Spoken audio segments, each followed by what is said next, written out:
자, 오늘의 말씀 살펴보겠습니다. 사사기 13장 1절에서 14절까지의 말씀이고요. 삼손의 가정을 향한 부르심, 포도나무의 소산을 먹지 말라라는 부제로 함께 나누겠습니다. 좀 길지만 내용의 이해를 위해서 우리 다 함께 읽겠습니다. 제가 먼저 읽을게요. 이스라엘 자손이 다시 여호와의 목전에 악을 행하였으므로 여호와께서 그들을 40년 동안 블레셋 사람의 손에 넘겨주시니라.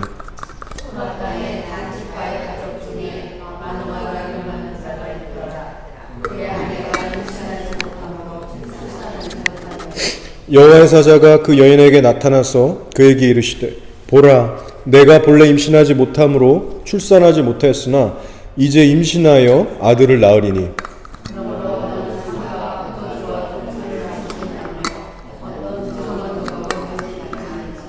보라, 내가 임신하여 아들을 낳으리니 그의 머리 위에 삭도를 대지 말라.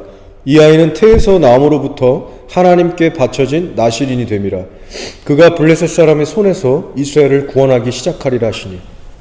이에 그 여인이 나서 하나님께 말하이르되 하나님의 사람이 내게 오셨는데 그의 모습이 하나님의 사자의 것 같아서 심히 두려움으로 어디서부터 왔는지를 내가 묻지 못하였고 그도 자기 이름을 내게 이르지 아니하였으며 그가 내게 이르기를 보라, 내가 임신하여 아들을 낳으리니 이제 포도주와 독주를 마시지 말며 어떤 부정한 것도 먹지 말라.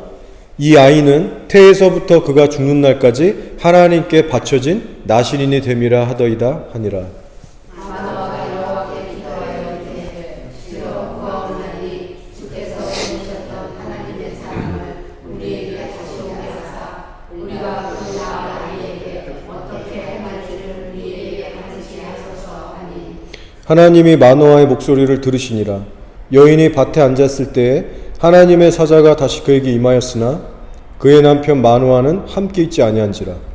여인이 급히 달려가서 그 대문을 대하이르되 오소서 저들에 내려와서 죽은 사람이 내게 나타나니라 하매 마노아가 일어나 아내를 따라가서 그 사람에게 이르러 그에게 묻되 당신이 여인에게 말씀하신 그 사람이니까 하니 이르되 내가 그로다 하니라. 마노아가 이르되 이제 당신의 말씀대로 되기를 원하나이다. 이 아이를 어떻게 드리며 우리가 그에게 어떻게 행하리이까. 여호와의 사자가 마노아에게 이르되 내가 여인에게 말한 것들을 그가 다 삼가서 포도나무의 소산을 먹지 말며 포도주와 독주를 마시지 말며 어떤 부정한 것도 먹지 말고 내가 그에게 명령한 것은 다 지킬 것이니라 하니라. 아멘.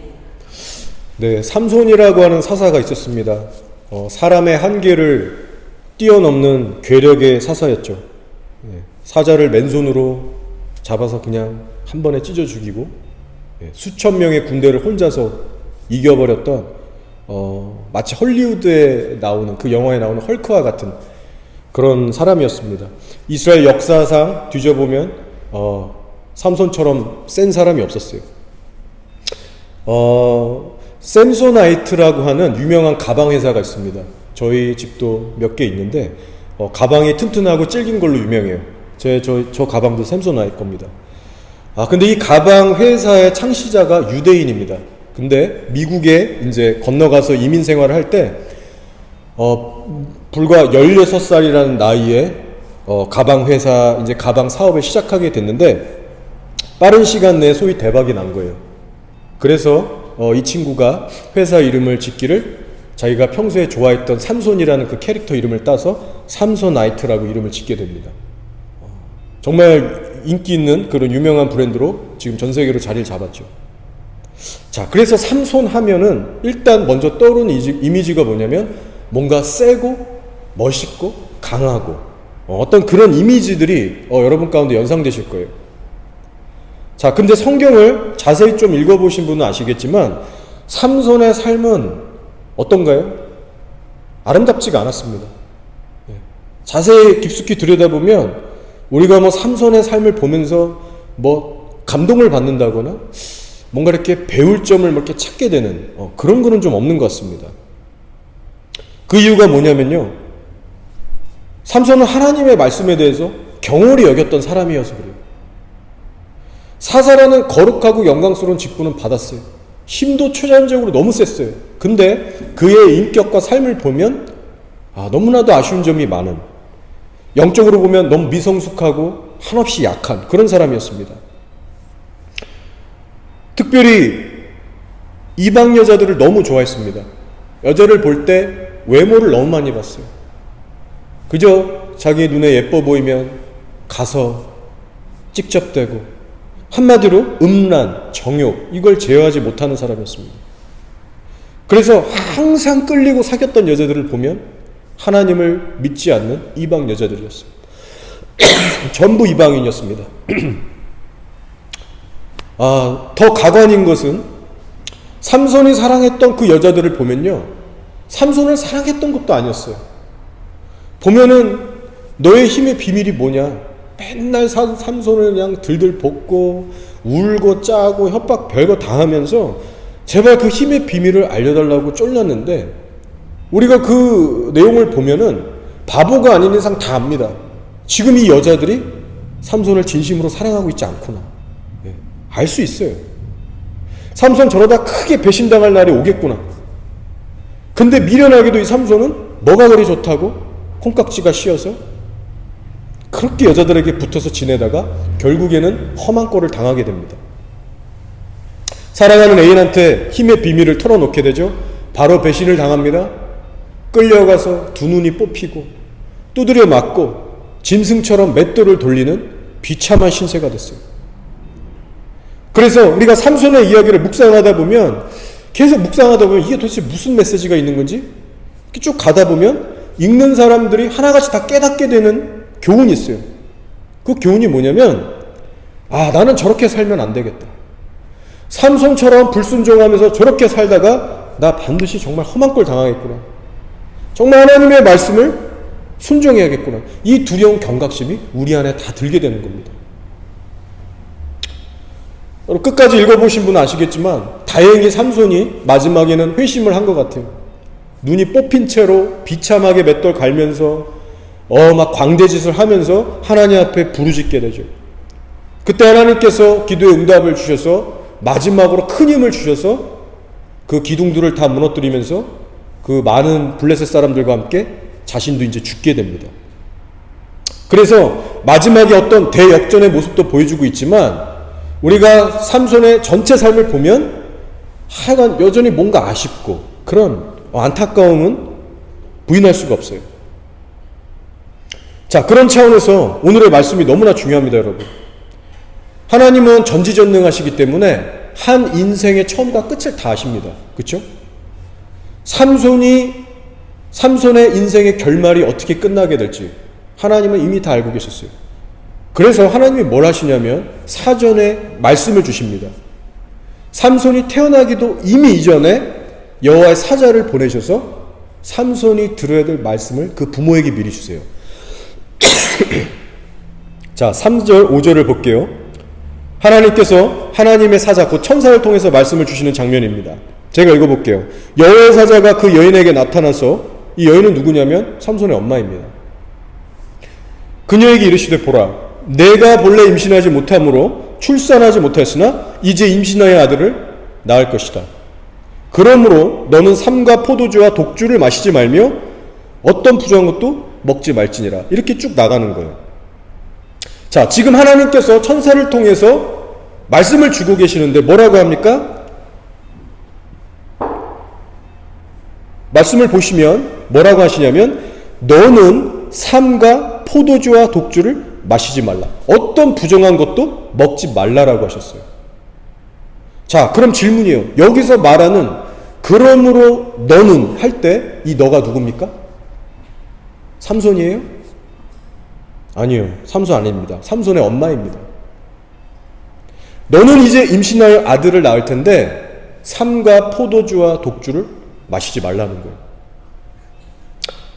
자, 엄마가 이 얘기를 들었는데 이때 당시 남편은 이 자리에 함께 있지 않았습니다. 뭔가 다른 데 있었어요.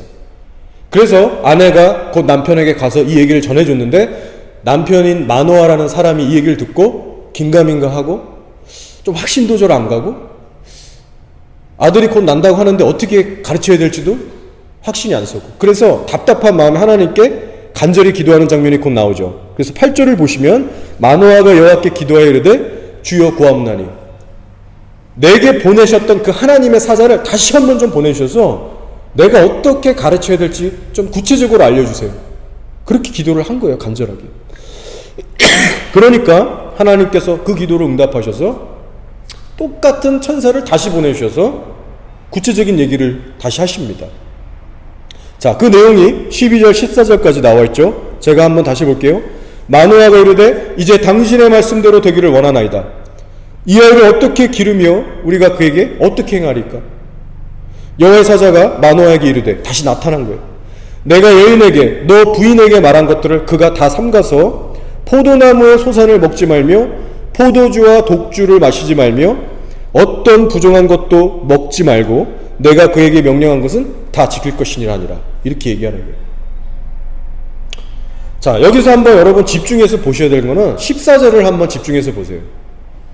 그러면 전에는 없던 구체적인 표현이 하나 더 나오는데 바로 포도나무의 소산을 먹지 말라는 말씀이 덧붙여집니다.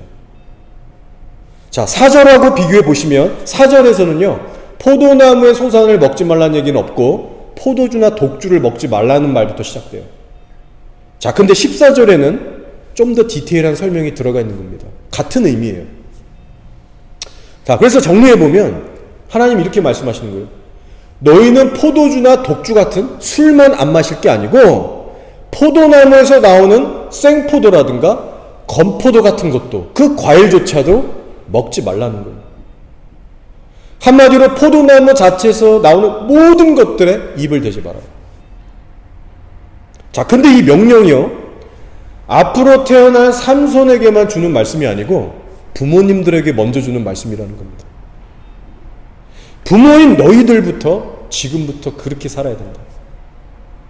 먼저 부모인 너희들부터 남들이 다 먹고 즐기는 포도나무 즐기지 마. 여러분 부모들부터 먼저 본이 되라고 지금 말씀하고 계십니다.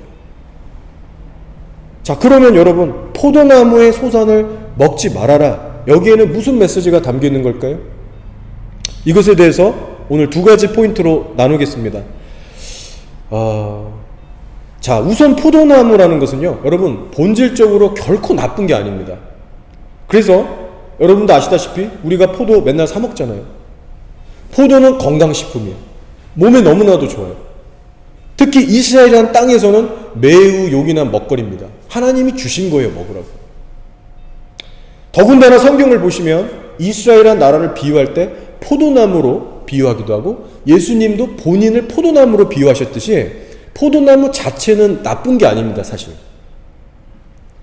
자, 중요한 것은 전체 문맥을 살펴야 되는데요, 항상.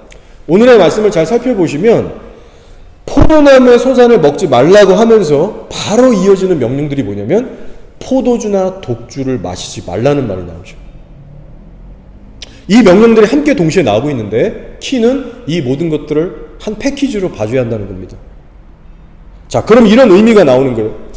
포도나무 자체가 나쁜 것은 결코 아니지만 사람을 취하게 하고 해이하게 만드는 이 포도주라는 것이, 이 술이라는 것이 포도나무에서 나오는 것이기 때문에 너는 애초부터 아예 포도나무에 접근하지 말라라는 의미가 있어요. 다른 말로 하면 너는 죄를 잉태할 수 있는 모든 위험 요소들로부터 처음부터 철저히 벽을 치고 경계하면서 절대로 틈을 주지 말라는 영적인 메시지가 있습니다.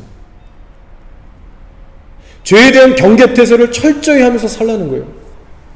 여러분, 저는 이 메시지가 구약 사사시대뿐만이 아니라 오늘날 신약시대를 살아가는 우리 교회들에게도 동일하게 주고 계시는 그런 메시지라고 믿어요. 하나님께서 이렇게 말씀하시는 겁니다. 너희가 정말 내 손에 붙들려서 빛으로 살고 싶니? 정말 내 손에 너희가 붙들려서 너네 주변의 영혼들을 살리고 너네가 정말 부흥의 도구로 그렇게 사용받고 싶다면 반드시 죄를 멀리하고 거룩하고 절제된 삶을 살아야 할 것이다. 그렇게 주님께서 말씀하고 계십니다. 그렇다면 교우 여러분들, 오늘날 저희들의 모습은 어떻습니까? 저나 여러분이나 부흥을 위해서 간절히 기도하면서 원하는 사람들이에요. 우리 자신을 포함해서 여러분의 자녀, 우리들의 자녀들이 하나님의 영광을 위해서 정말 쓰임받는 삶, 그거 위해서 우리 날마다 기도하는 사람들입니다. 근데 정작 우리들의 삶은 하나님의 앞에 어떻죠? 신앙생활의 연수가 한 해 한 해 늘어날수록 죄들과 더 치열하게 싸우는 거룩한 삶의 현장들이 있습니까? 여러분, 삼손의 부모가 만난 하나님은요, 어떤 하나님이었는가? 복잡한 하나님 아니었어요. 바로 우리에게 거룩을 요구하시는, 죄를 미워하시고 죄를 멀리하라고 말씀하시는 거룩한 하나님이셨습니다. 그래서 여호와 사자를 2번이나 보내셔서 동일한 말씀만 하세요. 지금 너희는 포도나무의 소산을 먹지 말아라. 여러분 기억하세요. 세상의 죄들을 버리지 못하면 하나님을 제대로 섬길 수가 없습니다. 거룩하게 살지 않으면 하나님이 행하실 일도 기대할 수 없어요. 특별히 부모님들은 더 깨어서 명심해야 합니다. 부모가 먼저 하나님 앞에 깨어서 기도하지 못하고 경외하고 순종하는 모습을 자녀들에게 보여주지 못하면 지금 시급하게 변해야 될 대상은 누구냐? 자녀이기 전에 부모들 자신입니다. 자, 여러분 삼손의 이야기를 보다 보면요, 그 부모님들에 대한, 삼손의 부모에 대한 안타까운 점들이 발견됩니다.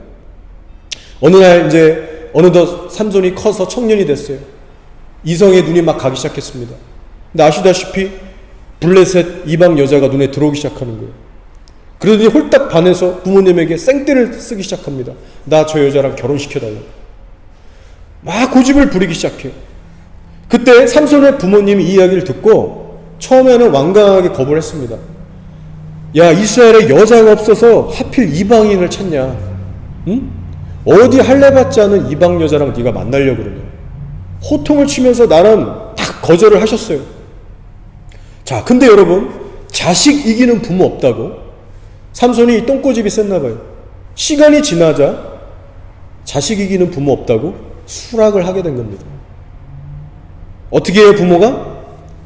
아들이 좋아하는 그 이방 여자네 집, 그 블레셋 여자의 동네까지 찾아가서 소위 상견례, 필요연 이런 걸 하게 된 겁니다. 그 부정한 관계를 여러분 결론적으로 인정해 준 거예요, 삼손의 부모가. 저는 이 장면을 보면서 참 안타깝다. 저 상황에서 부모가 완강하게 더 참고 견디고 뭐라 했었어야 되는데, 더 강력하게 훈계했어야 됐고, 최소한 그 여자 보러 같이 가면 안 됐습니다. 물론 이것이 부모님의 100% 전적인 책임이다, 우리가 그렇게까지 얘기할 수는 없을 수 있지만 아쉬운 거예요. 저는 이 대목을 묵상하면서 구약시대 엘리 제사장하고 그 두 아들, 악한 아들들 있었죠. 비느하스와 홈니가 떠올랐습니다. 엘리 제사장의 두 아들의 행실이 너무나 악했잖아요. 막 성전에서 그 수종 두는 여자들하고 동침도 하고 재물들 지들 마음대로 찍어서 가져가고, 그 악한 행실에 소문이 자자했습니다. 엘리 제사장 아버지의 손에 귀에 들어갔어요. 어느 날 엘리 제사장이 두 아들을 불러서 훈계합니다. 너네 하나님 안 두렵냐? 그렇게 하다가 너네 진짜 안 돼. 따끔하게 혼냈어요. 근데 여러분, 시간이 지나서 어떻게 됐어요? 두 아들이 똥꼬집 있어서 안 들었어요. 무시했어요. 근데 더 심각한 건 이 아버지라고 하는 제사장 엘리가 그 제사장의 권유로 그 아들들의 직분을 파기하고 성전에서 섬기지 못하게 쫓아내든가 뭘 조치를 취해야 되는데 내버려 두기 시작했어요. 여러분, 그 결과 엘리 제사장 집안이 풍지박살이 나기 시작합니다. 하나님께서 진노하셔서 때리셨어요. 여러분, 이 삼손이 이 첫 번째 이방 여자를 그렇게 부모님이 어찌됐든 찾아가지고 그렇게 만남이 성사되면서 또 시간이 지나서 드릴라라고 하는 또 이방 여자를 만나게 되는데요, 결국 이 드릴라라는 여자를 통해서 삼손이 두 눈이 뽑히고 비참한 신세가 되는 겁니다. 그리고 여러분, 그때 가서 삼손의 부모님의 무너지는 마음을 한번 생각해 보세요. 아마 이런 후회를 하지 않았을까요? 내가 저 첫 번째 이방 여자를 찾아가는 게 아니었는데, 그때 우리가, 엄마 아빠인 우리가 이 삼손에게 정말 단돌이 확실히 쳐서 이 이방 여자랑 사귀는 것을 엄하게 금하고 찾아가 주지 않았다면 오늘 이렇게까지 상황이 악화됐을까? 여러분, 그 부모님들이요, 뼈저린 후회를 했을 수 있습니다. 여러분, 저희는 정말 후회 없는 자녀 교육하기 원해요. 여러분, 분명히 우리가 아셔야 되는 것은요, 진리를 따지는 차원에서는요, 확실하게 해야 됩니다. 확실하게. 자식에게 이기는 부모 없다라는 말이 있는데, 진리에 있어서는 자식이 부모를 이겨야 돼요. 그리고 부모도 자식을 이겨야 됩니다. 하나님 앞에 무엇이 가장 아름다운 선택인가? 무엇이 옳은 일인가? 여러분, 진리에 관해서만큼은 타협하거나 애매하게 하시면 안 돼요. 애매하게 한 결과 성경의 가정이 우리들에게 주는 메시지는 다 망하는 거예요, 같이. 확실히 해야만 서로 다 살 수 있는 길이 결국 열리는 겁니다. 따라서 여러분, 하나님 앞에 죄 짓는 일이나 혹은 하나님으로부터 멀어지는 일에 대해서는 절대로 타협하지 마세요.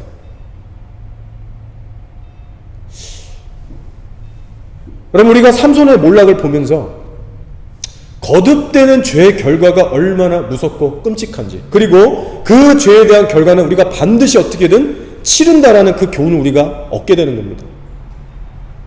여러분, 자세히 보시면 삼손이 어느 날 한날에 갑작스럽게 몰락한 것이 아닙니다. 거듭되는 불순종 때문에 죄가 눈덩이처럼 불어나다가 어느 날 걷잡을 수 없이 몰락하게 된 거예요. 특별히 여러분 기억하셔야 되는 것은 하나님의 일을 적당히 하면서 그렇게 적당히 신앙생활하는 성도분들, 우리들 조심해야 됩니다. 자, 삼손을 보시면요, 블레셋 원수들을 나름 다 물리치면서, 그거 좋은 일이거든요. 나름 선행을 하면서 죄질 거 다 졌어요.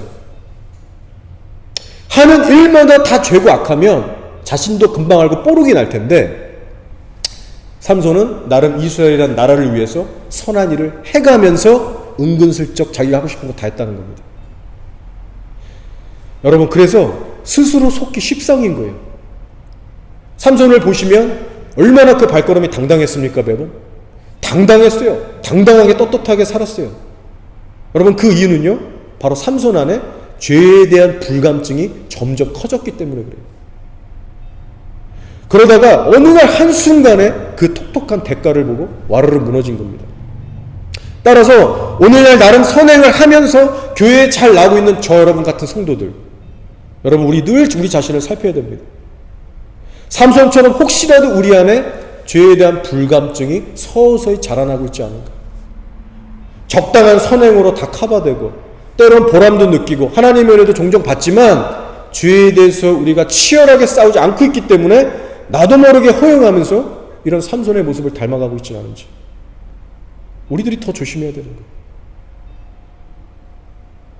자, 그리고 그 점검과 더불어서 여러분, 하나님을 간절하게 찾고 구하시고 만나시는 시간을 꼭 가지시기 바랍니다. 자, 이것이 왜 중요한가? 오늘의 말씀, 삼손의 부모님을 한번 보세요. 이 부모님들의 인생을 한번 쭉 묵상해 보세요. 어느 날부터 과연 이 부모님들의 신앙이 그래도 더 이렇게 잘해보려고 그런 터닝 포인트가 됐을까요? 생각해보면 어렵지 않습니다. 그날은 언제냐면 그 시점은 바로 여호와의 사자를 만난 그 날부터 시작됐다는 거예요. 자, 여러분 생각해보세요. 하나님을 나름 믿는다라고 하는 삼손의 부모였지만 사사시대가 얼마나 영적으로 어두웠습니까? 각자의 소견대로 살았던 영적인 암흑기였어요. 얼마나 영적으로 무지했으면 삼손의 아버지 마노아가 하나님께 그렇게 기도하잖아요.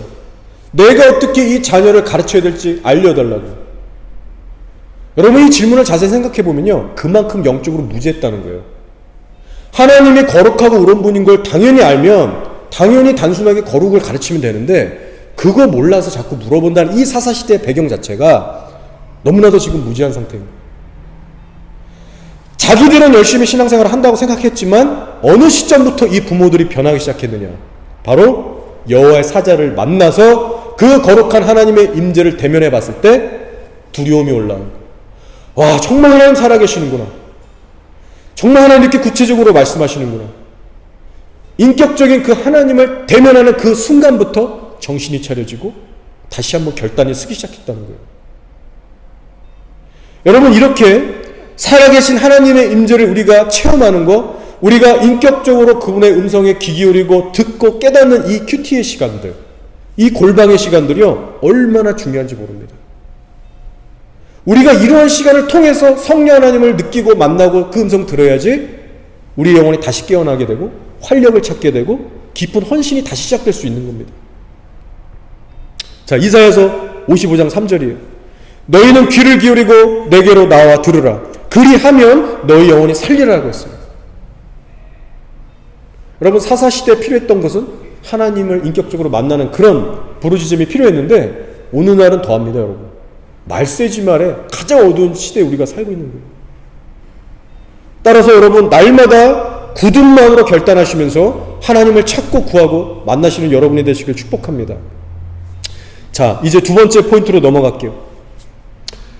포도나무의 소산을 먹지 말라는 첫 번째 의미는 제가 여태 설명한 대로 죄를 지을 만한 건덕지를 절대로 주지 말고 철저히 여러분 자신을 그 죄를 경계하며 살라는 뜻이 있다고 했어요.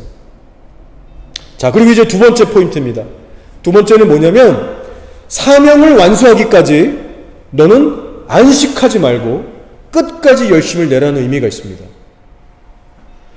즉, 하나님께 주신 사명을 온전히 감당해서 일을 다 마칠 때까지 쉬지 말고 정진하라는 의미가 있어요.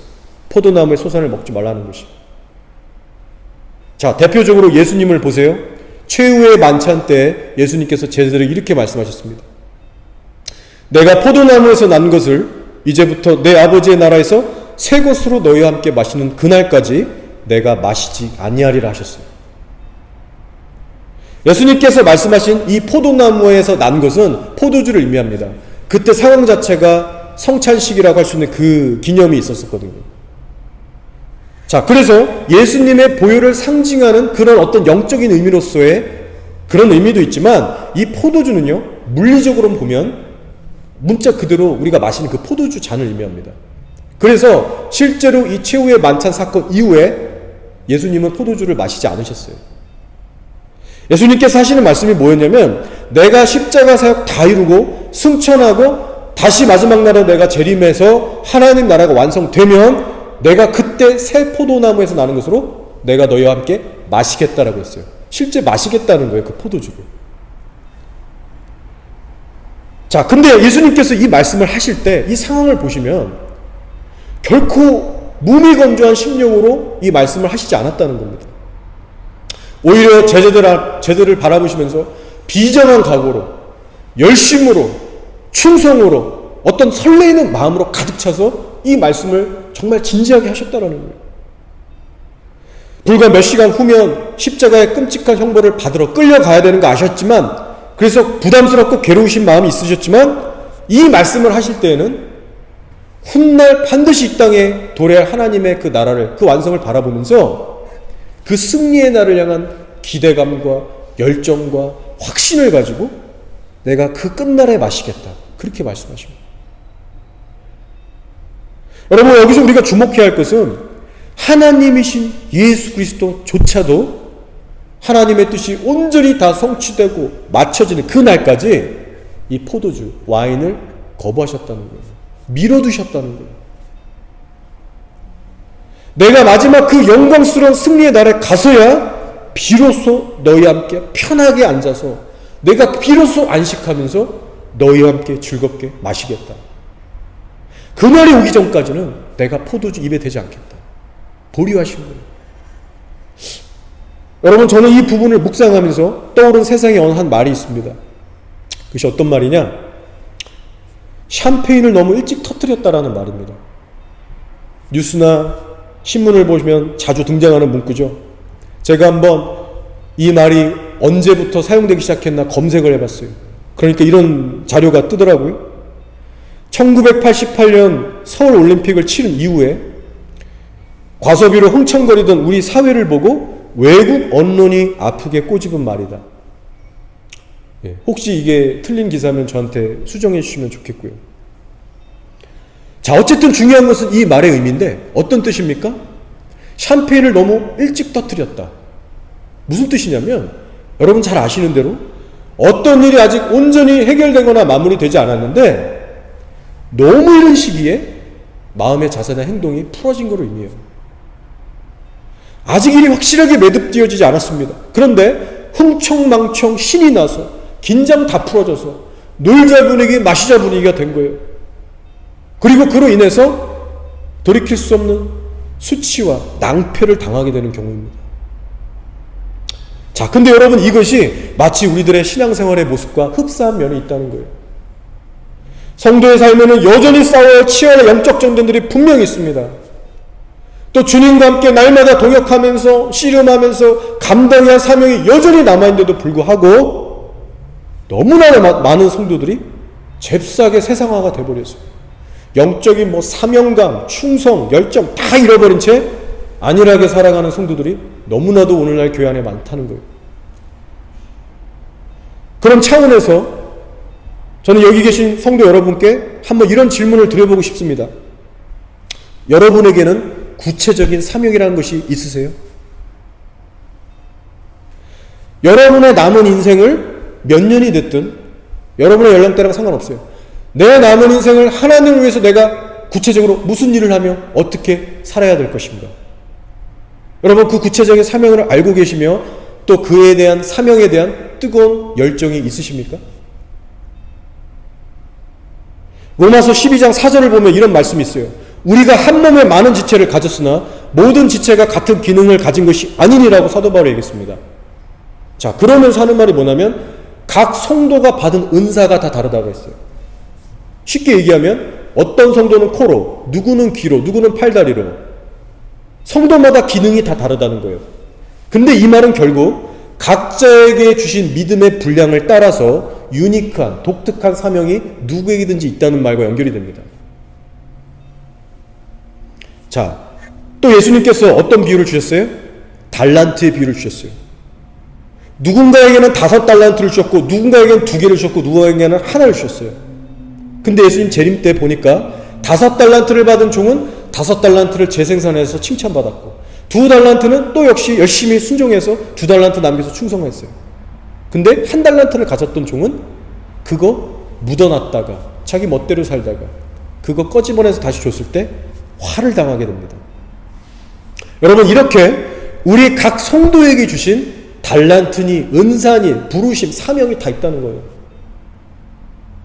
따라서 하나님이 여러분에게 주신 사명이 뭔지 수십 년, 수년 신앙생활을 하면서도 여러분 그것에 대해서 관심이 없거나 그것에 대해서 구하지도 않고 그것을 여전히 모르고 계시다면 이제부터라도 하나님께 간절하게 기도로 물으시고 구하시기를 바랍니다.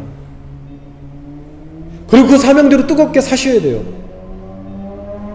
여러분, 예수님의 사역을 보시면 예수님이란 분부터 사명감에 얼마나 투철하고 충실한 분이셨는지 모릅니다. 자, 골고다 언덕에서 이제 십자가에 못 박히기 일보 직전이에요. 골고다 언덕까지 정말 그 십자가 메고 겨우 올라가셨어요. 자, 그 고통 속에서 로마 군인이겠죠? 누군가가 예수님에게 쓸개탄 포도주를 마시라고 건네줍니다.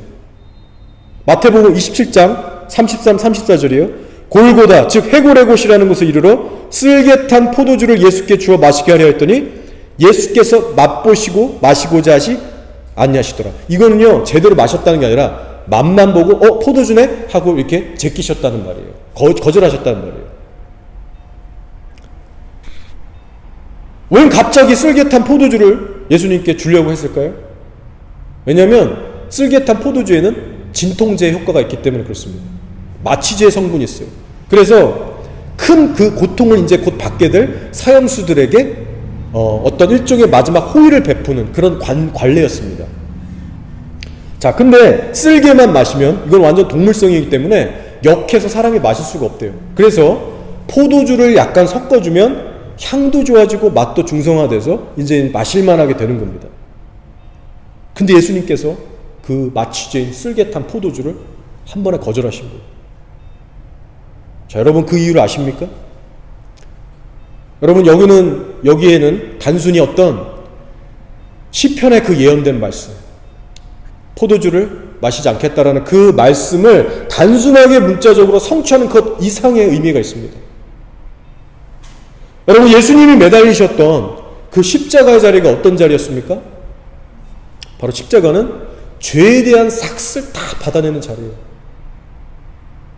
좌우했던 강도들은 자기들의 죄 때문에 매달렸지만 예수님이 매달렸던 십자가의 자리는 인류의 온 죄, 그 어마무시한 죄의 양을 다 감당해야 되는 죄의 무게가 차원이 다른 십자가의 자리였습니다.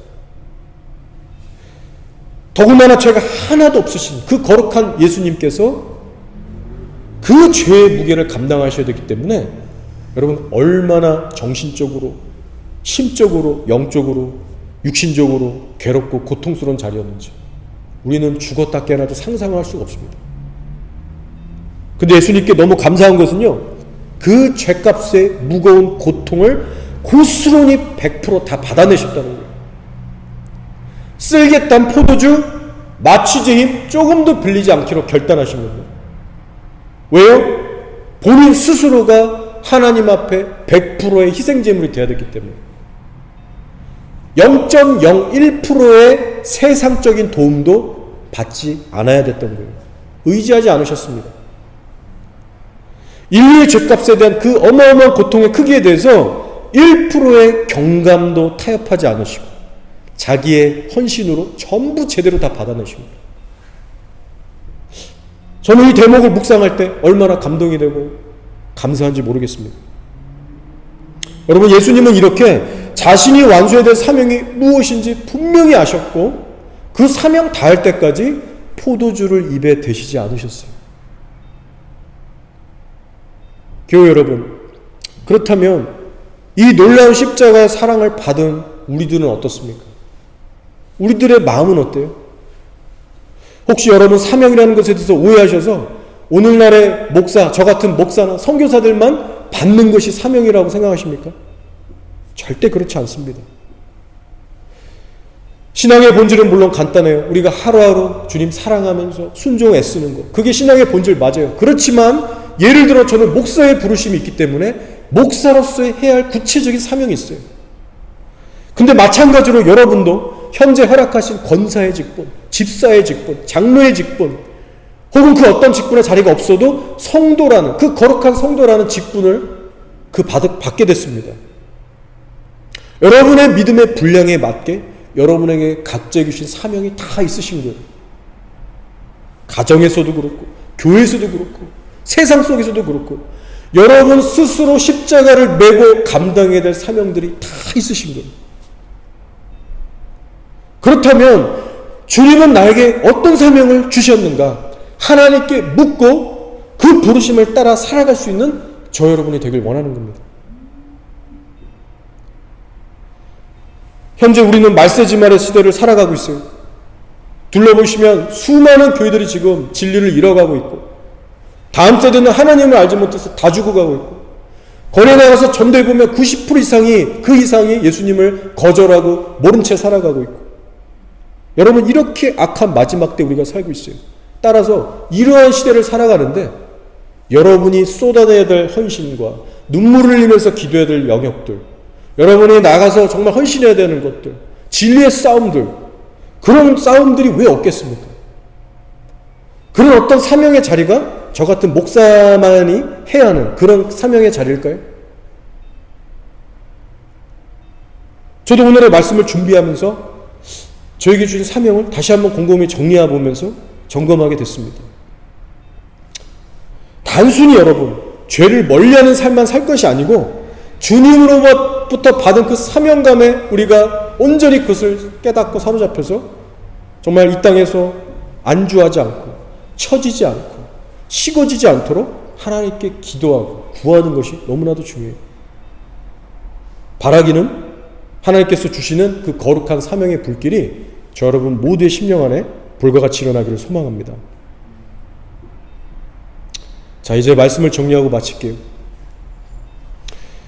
어떤 사람들은 이렇게 질문할 수 있어요. 목사님, 우리는 나시린처럼 그런 위치도 아니고 사사도 아닌데 뭐 그렇게까지 거룩하게 살아야 됩니까?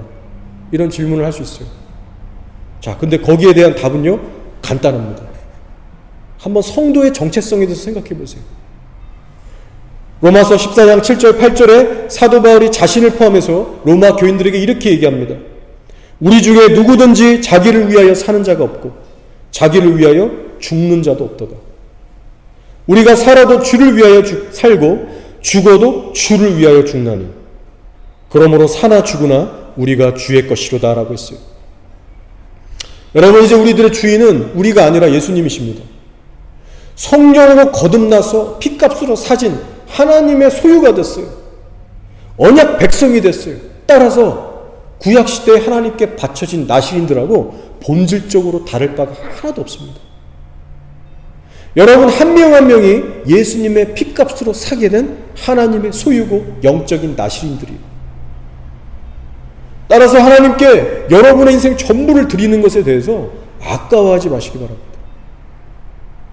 특히 오늘의 말씀을 여러분 가슴에 새기시면서 삼손과 그의 부모님에게 주셨던 말씀을 잊지 마세요. 여호와의 사자가 마노아에게 이르되 내가 여인에게 말한 것들을 그가 다 삼가서 포도나무의 소산을 먹지 말며 포도주와 독주를 마시지 말며 어떤 부정한 것도 먹지 말고 내가 그에게 명령한 것은 다 지킬 것이니라 하니라. 아멘. 여러분, 목사인 저뿐만 아니라 여러분 모두가 이 말씀에 순종해서 살아갈 때 하나님께서 이 교회를 통하여 여러분의 가정을 통하여 놀라운 일을 행하실 줄 믿습니다. 아멘.